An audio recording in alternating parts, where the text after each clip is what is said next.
Shalom Bapak Ibu, Saudara-saudara, teman-teman dimanapun kita berada. Saya yakin dan percaya pasti kita semua dalam keadaan tubuh yang sehat. Baik, kita kembali di pekan doa kita untuk memperingati Hari Pathfinder Day. Dan di sini saya akan sedikit memberikan renungan pagi kita. Namun sebelum itu mari kita berdoa terlebih dahulu. Kita bersatu dalam doa. Bapa kami di surga, terima kasih ya Tuhan untuk tuntunan-Mu sepanjang malam kami boleh beristirahat. Dan pada pagi hari ini kami siap untuk melakukan seluruh aktivitas kami. Namun sebelum itu kami mau mendengarkan akan sedikit firman Tuhan melalui pelajaran renungan kita pada pagi hari ini. Berkati kami semua di dalam nama Tuhan Yesus kami telah berdoa. Amin. Baik Bapak Ibu, teman-teman yang diberkati oleh Tuhan. Judul firman Tuhan kita pada pagi hari ini yaitu memelihara tubuhku. Dengan ayat inti terdapat di dalam 1 Korintus 9 ayat yang ke-27. Demikian firman Tuhan. Tetapi aku melatih tubuhku dan menguasainya seluruhnya, supaya sesudah memberitakan Injil kepada orang lain, jangan aku sendiri ditolak. Baik, Bapak Ibu Saudara-saudara dikasihi oleh Tuhan. Paulus di sini menggunakan perumpamaan seorang atlet ya. Dari ayat ini Paulus menggunakan perumpamaan dari seorang atlet yang bagaimana seorang atlet ini dia adalah seseorang yang disiplin dan rela berkorban demi apa? Demi satu tujuan. Dan satu tujuannya itu apa? Kemenangan. Jadi dia sadar bahwa tubuh yang tidak dikendalikan bisa menjadi apa? Bisa menjadi batu sandungan, bahkan bisa membuat seseorang yang melayani pun ditolak. Karena itu ia memilih untuk melatih tubuhnya dan menguasainya, bukan hidup mengikuti hawa nafsu. Ya, jadi kalau kita membaca di perikop tersebut, di sini Paulus menggunakan seorang atlet supaya memberi contohkan kepada kita. Ini ada seorang atlet, dia mau menggunakan tubuhnya supaya apa? Supaya mau dilatih, bukan mengikuti hawa nafsu dari kita. Ini sejalan dengan prinsip ketiga dalam hukum Pathfinder, memelihara tubuhku. Sebagai pemuda Kristen kita tidak dipanggil untuk hidup asal-asalan, melainkan apa? Dengan disiplin dan tujuan.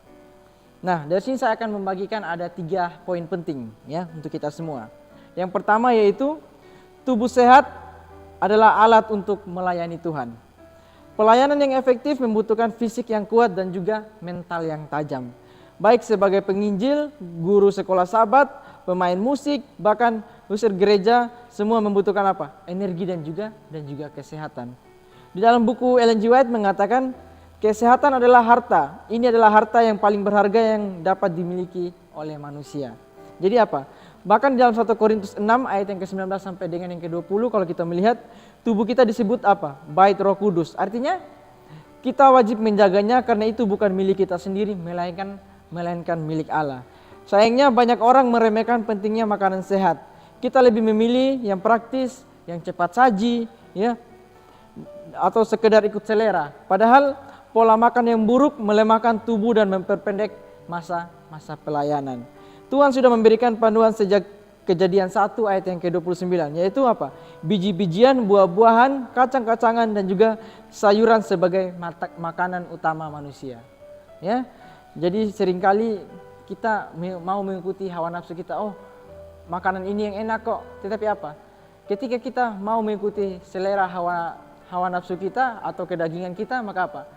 Apa yang kita makan itu merupakan apa yang akan kita tuai. Kalau kita makan yang tidak sehat, bagaimana tubuh kita bisa sehat? Ya, di sini Tuhan sudah mengajarkan kita apa? Ada makanan-makanan sehat yang sudah Tuhan berikan kepada kita. Jadi untuk itu, marilah kita makan makanan yang sehat supaya bisa menjaga tubuh kita. Lalu yang kedua, gaya hidup sehat adalah kesaksian. Hidup sehat bukan cuma soal pribadi, itu adalah kesaksian hidup. Dunia saat ini sangat tertarik dengan gaya hidup sehat. Ketika kita hidup sehat, kita bukan hanya merasa lebih baik, tapi juga menjadi saksi yang hidup tentang kuasa Tuhan yang memulihkan. 1 Korintus 10 ayat yang ke-31 dikatakan, jika engkau makan atau minum, atau jika engkau melakukan sesuatu yang lain, lakukanlah semuanya itu hanya untuk kemuliaan Allah. Jadi reformasi kesehatan bukan hanya soal makan sehat, tapi hidup yang teratur, tidur yang cukup, olahraga, menghindari rokok dan juga alkohol, dan menjaga pikiran kita tetap bersih. Ini semua adalah bagian dari kesaksian yang menarik orang kepada Yesus. Ya, kalau kita semua bisa menghidupkan ini, ya, kita pola hidup yang sehat, kita tidur yang teratur, kita menghindari rokok ataupun alkohol, ini orang lain bisa melihat, kok dia ini orangnya sehat-sehat aja. Apa sih tipsnya? Nah, ketika mereka sudah tahu, oh, nah itulah yang menjadi kesaksian bagi orang lain. Dengan apa? Dengan hal-hal yang bisa kita lakukan, yaitu apa? Dengan menjaga pola hidup sehat kita. Ya.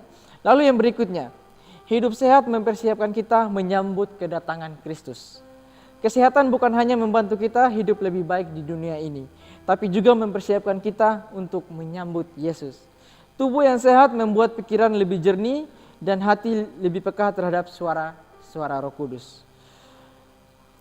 Di dalam buku Counsel on Diet and Food, halaman yang ke-57 dikatakan, Roh Kudus tidak dapat tinggal dalam tubuh yang penuh kotoran dan kebiasaan yang merusak.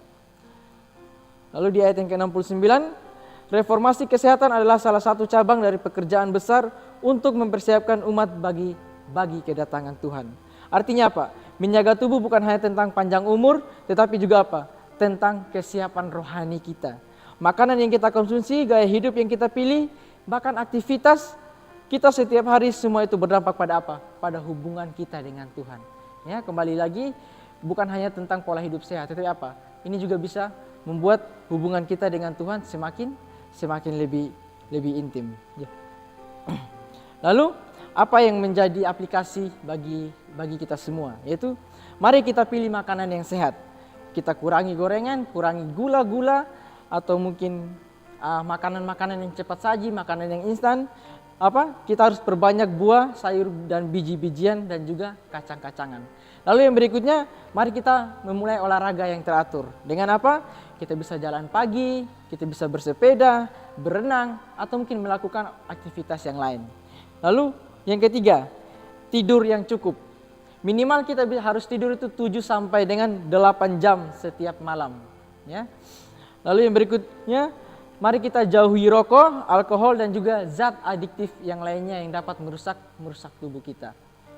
Lalu, gunakan tubuh untuk Tuhan. Pelayanan di gereja, kegiatan sosial, dan jadi teladan hidup sehat. Ya, kita gunakan tubuh kita untuk apa? Untuk melayani Tuhan. Ya. Menjadi kesimpulannya yaitu, memelihara tubuh bukan beban, melainkan berkat. Tubuh yang sehat adalah alat pelayanan, media kesehatan, dan bagian dari persiapan rohani. Allah tidak hanya ingin menyelamatkan jiwa kita, tetapi juga ingin hidup berkualitas di dunia ini. Ya, mari kita jadikan hidup sehat sebagai bentuk ibadah kita, sebagai bagian dari hidup yang on course, punya tujuan, punya arah, dan yang terlebih itu bisa menyenangkan hati Tuhan. Biarlah dengan renungan kita pada kali ini dapat menguatkan kita semua ya untuk lebih menjalankan pola hidup sehat kita. Karena ketika kita punya tubuh yang sehat, kita bisa melayani Tuhan kapan saja.